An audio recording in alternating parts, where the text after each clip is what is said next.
Assalamualaikum warahmatullahi wabarakatuh. Oke, berjumpa kembali dengan Pak Prapto, Mapel PAIBB kelas 3 pelajaran 2. Senangnya belajar surah An-Nasr.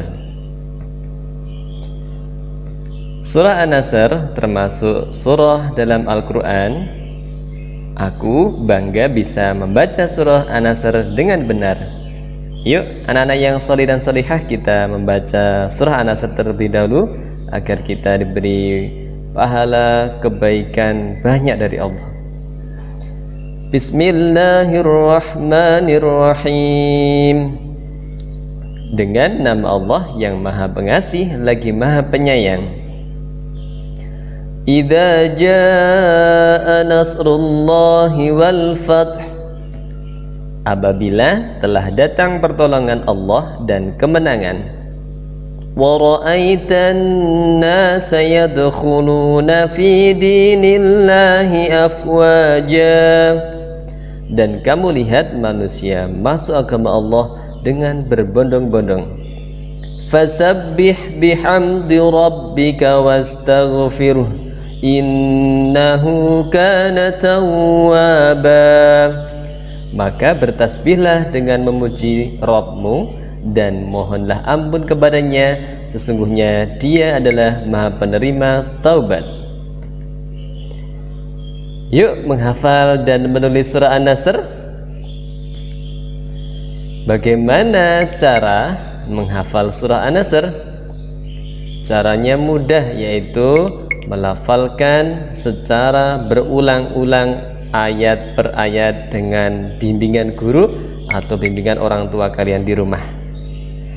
Untuk menulis surah An-Nasr, yaitu kalian mencermati penggalan huruf-hurufnya, kemudian salinlah dengan teliti. Pesan surah An-Nasr.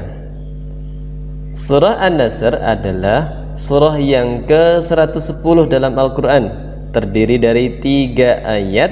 Nama An-Nasr diambil dari ayat pertama. An-Nasr artinya pertolongan. Surat An-Nasr dinamakan juga Idza jaa nasrullahi wal fath. Jadi surah An-Nasr itu ada 2 nama. Yang pertama An-Nasr, yang kedua Idza jaa nasrullahi wal fath. Juga dinamakan surah At-Tauhid. Oh iya, berarti ada 3, bukan hanya 2. Nama An-Nasr itu ada 3. Yang pertama An-Nasr, yang kedua Idza jaa nasrullahi wal fath, yang ketiga At-Tauhid. Artinya apa ya At-Tauhid? Artinya perpisahan.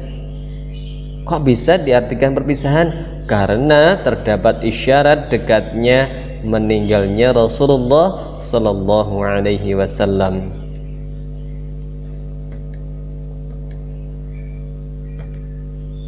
Surah An-Nasr merupakan surah Madaniyah, meskipun turunnya tidak di Madinah, teman-teman. Sebab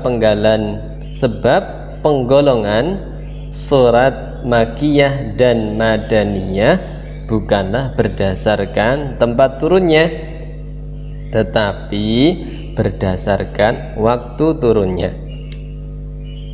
Oke, Pak Guru jelaskan. Surah yang turun sebelum hijrah ke Madinah digolongkan sebagai surah Makkiyah.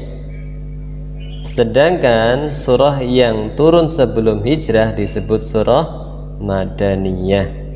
Oke, sudah paham anak-anak? Pak Guru ulangi lagi ya. Surat yang turun sebelum hijrah ke Madinah digolongkan sebagai surat Makkiyah. Sedangkan surat yang turun sebelum hijrah disebut surat Madaniyah. Surat An-Nasr menceritakan kemenangan kaum muslimin. Fatu Mekah artinya apa yuk teman-teman? Fatu Mekah artinya penaklukan kota Mekah. Nah, ini terjadi pada tahun ke-10 dari hijrah. Penaklukan kota Mekah terjadi dengan damai, tidak ada peperangan, bahkan orang-orang Mekah berbondong-bondong masuk agama Islam. Masya Allah. Pokok-pokok isi surah An-Nasr. Yang pertama, Allah menjanjikan kemenangan dan pertolongan sehingga agama Islam mendapat kejayaan. Yang kedua, kabar gembira bahwa manusia akan berbondong-bondong masuk agama Islam. Yang ketiga, perintah Allah kepada orang beriman agar bertasbih, memuji Allah dan minta ampun kepadanya ketika mendapat kemenangan. Yang keempat, memberikan arahan untuk tidak sombong dan berbangga diri dengan kemenangan. Nah, jadinya kita disuruh untuk mengambil hikmah dari surah An-Nasr. Dengan apa?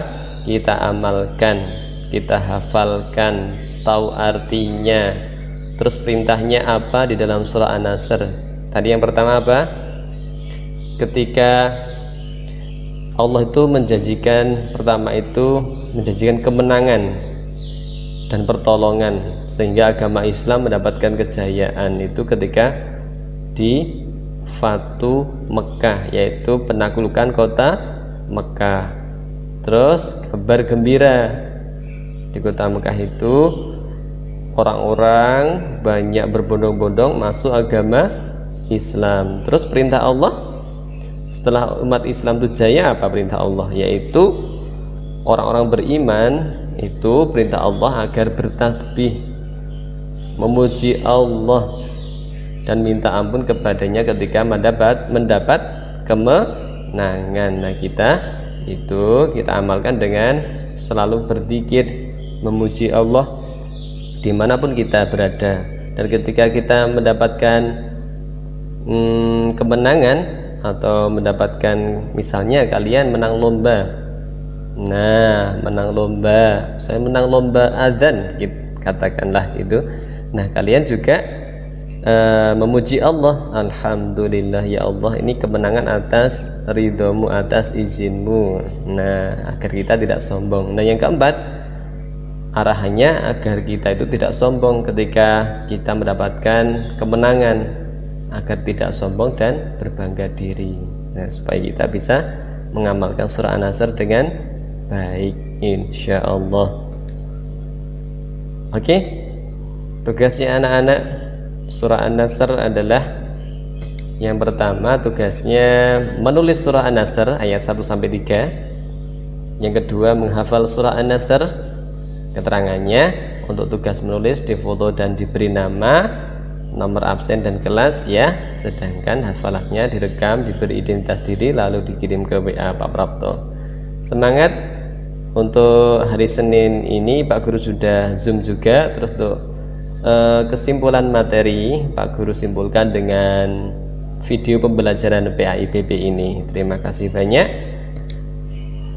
Sekian dari Pak Guru, banyak kekurangan, salah dan khilaf dalam menyampaikan materi PAIBB ini. Pak Guru mohon maaf yang sebesar-besarnya. Wassalamualaikum warahmatullahi wabarakatuh.